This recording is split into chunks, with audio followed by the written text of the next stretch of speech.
What's going on, DreamDriven Lifestyle, and welcome back. And we got a new part to install, which is right there in my passenger seat. And as you can see in the title, we got to install this to get this car prepped and pretty much ready to handle anything we throw at it, especially just like racing in general, hard driving on the highway.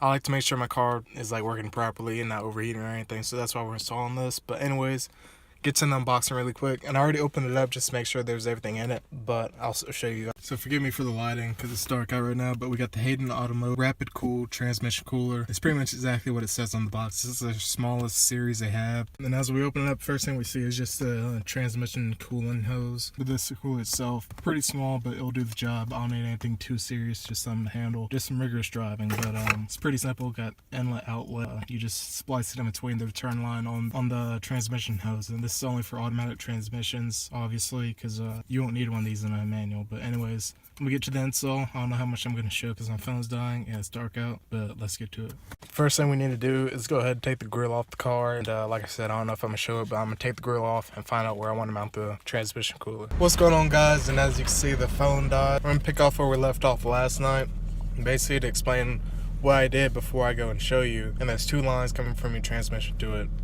From factory, the top line is a hot line, which is coming straight from the transmission to the cooler. Then the lower line is where it comes out of the transmission cooler, and that's the cold side, and that's the side you want to splice into and install the new transmission cooler so that it can cool it even more.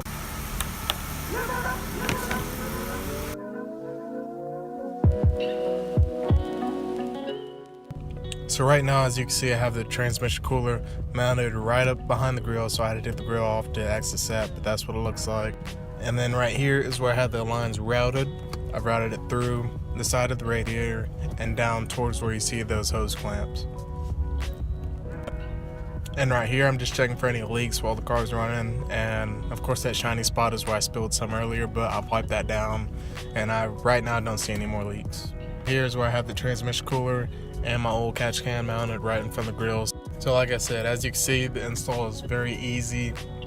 Difficulty wise, all you have to do is find where you wanted to mount it, find what lines to splice into, and it's just plug and play. No drilling needed or anything like that. You can if you wanted to mount it differently, but I didn't have to because I just use zip ties temporarily. But like I said, really easy install.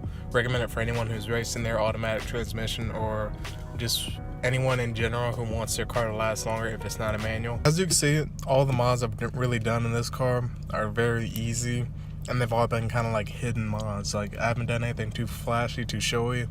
Even my side marker tints and everything, and the headlight tint, it's really subtle and you don't really notice it. But yeah, that goes on to the theme of my car, and what I want from it is I don't want something that really is crazy and stands out too much yet, but I want something that's like, you could tell effort has been put into it, like everything hidden off to the side where you won't see it, but if you know, you know, kind of thing. And then of course, still want the engine bay looking nice, but pretty much anything I do to it outside of polishing and cleaning everything up in the engine bay, I want it to stay nice and hidden for now until we decide to make that leap to maybe a more track pronounced kind of car. But that's gonna do it for this video. We got some more plans from Morty, the Crossfire plan. So if you follow me on Instagram, you could probably stay up to date on that.